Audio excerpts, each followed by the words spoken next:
नमस्ते Tiwari, apex News India में आपका स्वागत है। बलिया जिले के श्रीरामपुर गंगा घाट पर कार्तिक पूर्णिमा के महीने में श्रद्धालु कल्पवास करते हैं। इस कल्पवास की महिमा अनंत है। माना जाता है कि यह हर किसी के पापों से मुक्त करा देता है। यहीं पर महर्षि भृगु मुनि को भी पाप अपने श्रापों से मुक्ति मिली थी। पूरे 1 महीनों तक लगने वाले इस कल्पवास में देवता भी आकर यहाँ निवास करते हैं। इसका उल्लेख पद्म पुराण में भी मिलता है। जब कार्तिक से सूर्य तुला राशि पर होते हैं तब ऋषि, सिद्ध, गंधर्व, चारुण और विद्याधरों की पूजा की जाती है। इस कार्तिक मास में लगने वाले कल्पवास में देश के कोने कोने में ऋषि महात्मा आकर अपना कल्पवास करते हैं और बहुत दूर दूर से श्रद्धालु इस पावन धरती पर गंगा का स्नान करते हैं। इस पवित्र माह के कल्पवास के मौके पर हमारे संवाददाता श्रवण कुमार पांडे ने श्रीरामपुर गंगा घाट पर कल्पवास करने पहुंचे लोगों से बातचीत की। कल्पवास करने वाले श्रद्धालु और जाने माने साहित्यकार डॉक्टर शिव कुमार सिंह कौशिके ने क्या कुछ कहा है, आइए आपको सुनाते हैं। मैं Shravan Kumar Pandey, Apex News India में आपका स्वागत है। आज हम जनपद के माने जाने साहित्यकार शिव कुमार कौशिके जी के पास आया हूँ। इनसे मैं जानने का प्रयास करूँगा कि बलिया में जो कार्तिक पूर्णिमा यहाँ मनाई जाती है उसमें कल्पवास का एक अपने आप में अलग महत्ता है। क्योंकि हमारे यहाँ जनपद के जाने माने साहित्यकार भी हैं और इन्होंने इन सब तमाम चीज़ों पर तमाम पुस्तकें लिखी हैं। इनसे हम जानने की कोशिश करेंगे कि कल्पवास का बलिया में क्या महत्व है, जबकि अन्य जगह भी गंगा जी है, अन्य जगह भी अन्य व्यवस्था है, लेकिन विशेषकर हमारी जो बलिया है जहाँ पे माताएँ बहनें लोग टिकती हैं, जिसकी शुरुआत आज से हो चुकी है, मैं उन तमाम बिंदुओं पर अपने साहित्यकार को उसके से जानने की कोशिश करूँगा। जी सर, बलिया में जो है ये कल्पवास आज से शुरू हो जाती है, कार्तिक पूर्णिमा है, इस पर थोड़ा आप अपने प्रकाश में बताएं क्या इसका मतलब है। देखिए, जो बलिया में शरद पूर्णिमा से लेकर के कार्तिक पूर्णिमा तक का कार्तिक कल्पवास है, इसका शास्त्रों में जो वर्णन है, मत्स्य महापुराण में इस बात का वर्णन है कि जो ये भृगु तीर्थ है, उस तीर्थ में स्नान करने मात्र से सभी प्रकार के पाप धुल जाते हैं। दरदर पुराण में भी इस बात का उल्लेख है। आप शास्त्रों का एक समग्र मैं छोटी सी बात बताता हूँ कि काशी से भी एक जो ऊंचा इस भृगु दरदर क्षेत्र का महत्व है अध्यात्म की दृष्टि से यहाँ गंगा में स्नान करने का। ऐसा पद्म पुराण में उल्लेख मिलता है कि जितने भी पाप मोचक तीर्थ, सरोवर, नदियाँ जो है जहाँ लोग अपने पाप वर्ष भर धोते हैं, वो सारे तीर्थ कार्तिक मास के में आकर के और बलिया के इस भृगु क्षेत्र में गंगा तट पर कल्पवास करके अपने पापों का मोचन करते हैं। क्या ये प्रायश्चित यहाँ पे माना जाए कि यह मोक्षदायिनी जो है प्रायश्चित करने के लिए हमारी ये है? देखिए, ये जो एक मिनट रुक जाए जी, जैसा कि आपने अभी बताया कि यह मोक्षदायिनी प्रायश्चित की चीज़ है, तो बताया जाता है कि यहाँ पे महर्षि भृगु जी का भी यहाँ श्राप मुक्ति हुई। तो क्या ऐसा भी कुछ आपके इतनी पुराण है क्या?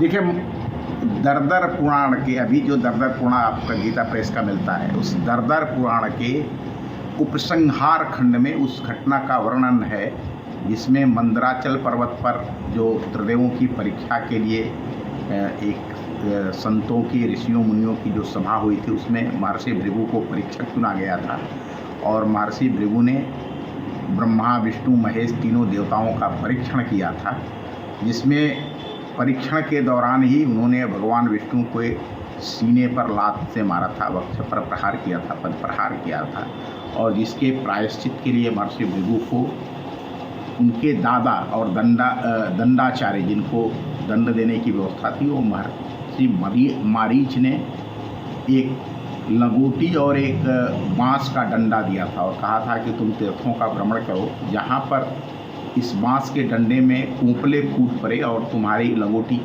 गिर जाए तुम्हारे कमर से, तो उसी स्थान पर रह कर के तुम तप करना। और वह घटना यहाँ आकर के बलिया के गंगा तट पर घटी थी।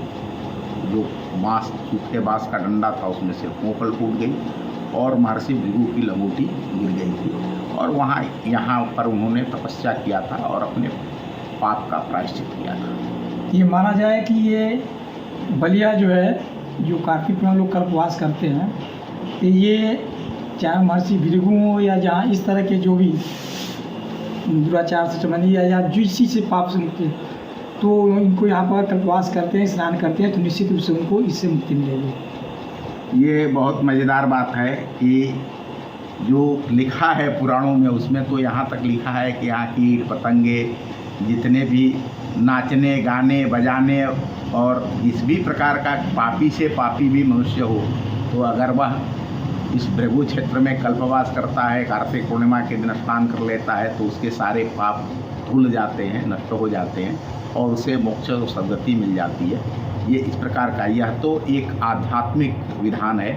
अगर हम आयुर्वेद और आरोग्य की दृष्टि से वैज्ञानिक तरीके से बात करें तो उसका ये प्रमाण है कि ये जो जिस अक्षांश पर भृगु क्षेत्र बसा है, इस समय जैसे शरद पूर्णिमा से लेकर के और कार्तिक पूर्णिमा तक जब सूर्य तुला राशि में प्रवेश कर लेता है, तो इस अक्षांश पर सूर्य की किरणें सीधे पड़ती है और यहाँ के जितने नदी सरोवर हैं उनमें स्नान करने से कोई भी व्यक्ति हो, कोई कीट हो, पतंगा हो या किसी प्रकार का मनुष्य हो, कोई भी जीव जंतु हो, उसकी आरोग्यनी शक्ति बढ़ जाती है।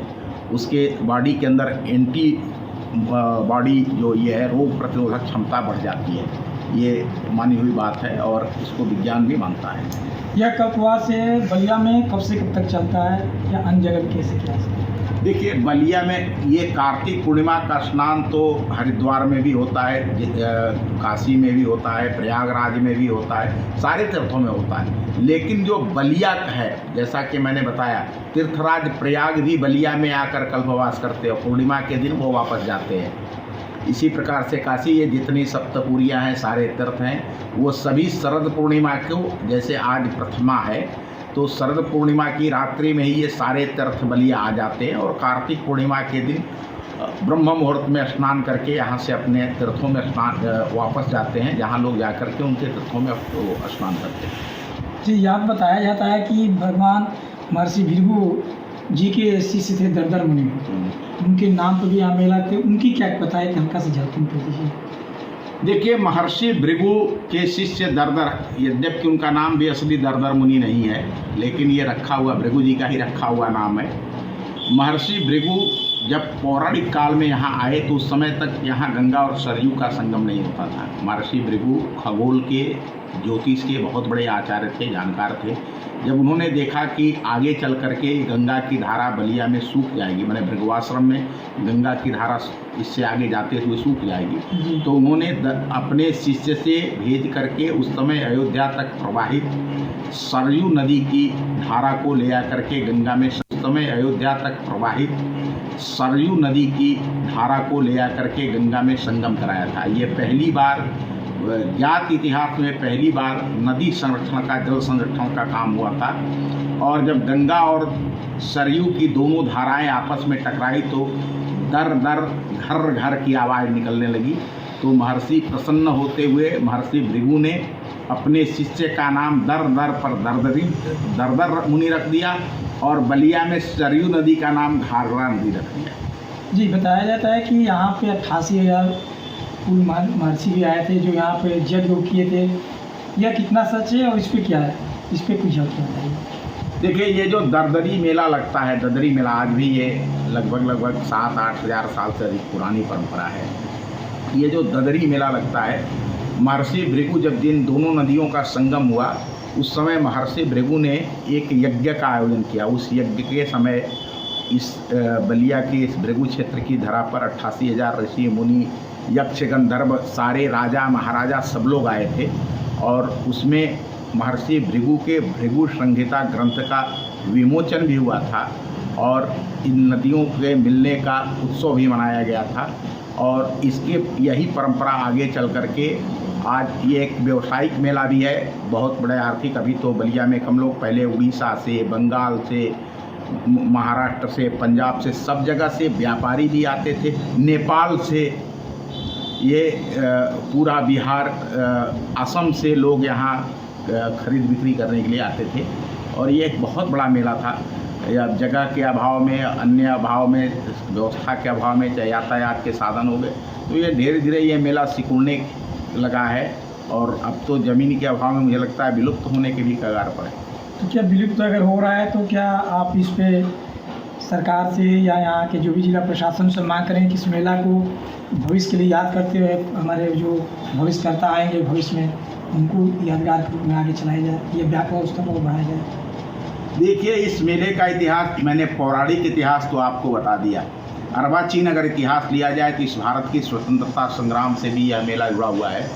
इसी मेले में 1884 में भारतेंदु हरिश्चंद्र ने भारत वर्षोन्नति कैसे अपना पहला गद्य आलेख प्रस्तुत किया था, जो आज भी जिस पर सैकड़ों लोगों ने शोध किया है। और इस देश की स्वतंत्रता का मंत्र जहाँ जिस बलिया से गुंजायमान हुआ, जिस ददरी मेले के मंच से गुंजायमान हुआ, उस ददरी मेले के विलुप्त होने का खतरा मात्र ही बहुत कष्टप्रद है। मैं भारत सरकार से, उत्तर प्रदेश सरकार से और इससे जुड़े सारे लोगों से यह मांग करता हूँ कि ददरी मेले के पौराणिक, आध्यात्मिक और आर्थिक सब प्रकार का ये देखते हुए, महत्ता देखते हुए, इसके इतिहास को देखते हुए इस ददरी मेले के लिए अस्थायी ज़मीन की व्यवस्था की जाए और इसको पुनर्जीवित किया जाए, जिससे यह मेला विलुप्त न हो। मैं Shravan Kumar Pandey, Apex News India में आपका स्वागत है। आज दोस्तों हम लोग इस बलिया के कार्तिक पूर्णिमा का एक अपने आप में महत्व है। हम लोग जहाँ पे गंगा स्नान होता है कार्तिक पूर्णिमा के दिन, वहाँ पे उस घाट पर हम लोग आए हुए हैं।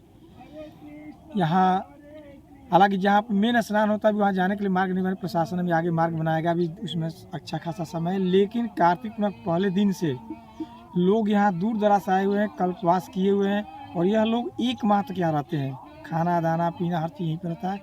आइए कुछ हमारे लोग दूर दराज से आए हुए हैं, उनसे बात करते हैं, परिचय करते हैं। जी सर, आपका नाम क्या है? मेरा नाम है अजय कुमार तिवारी। हम ग्राम घोसौती ब्लॉक गढ़वार के रहने वाले हैं और स्वामी हरिहरानंद जी के शिष्य श्री बालक बाबा के सानिध्य में हम लोग यहाँ गंगा के पावन तट पर भृगु आश्रम क्षेत्र में एक महीना हरे राम राम राम हरे हरे, हरे हरे हरे कृष्ण कृष्ण कृष्ण हरे हरे, इस नाम संकीर्तन का एक महीना तक गायन करेंगे और नाम संकीर्तन यज्ञ इसका दूसरा नाम भी है। जी, हमारे साथ यहाँ पे कुछ महिलाएं भी बुजुर्ग आई हुई हैं, उनसे भी हम वार्ता करेंगे कि आखिर वो यहाँ क्यों कल्पवास कर रहे हैं, क्या उनका उद्देश्य है।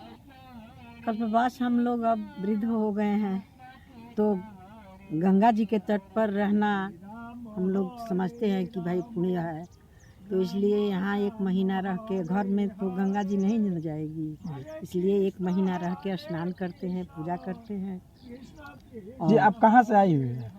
हम बलिया से आए हैं, शिवपुर ग्राम है। जी, यहाँ क्या कुछ महत्व है जो विशेष जिसके चलते आप लोग एक महीना रहना उचित होता है? यहाँ भृगु क्षेत्र में बहुत दूर दूर से लोग आते हैं।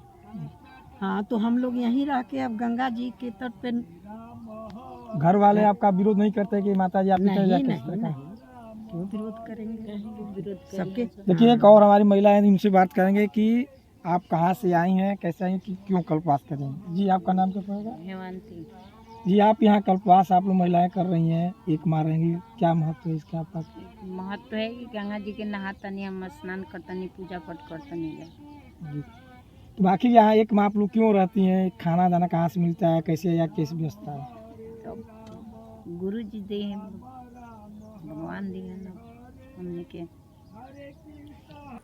इस खबर में बस इतना ही। हमारे साथ बने रहने के लिए देखते रहें एपेक्स न्यूज़ इंडिया।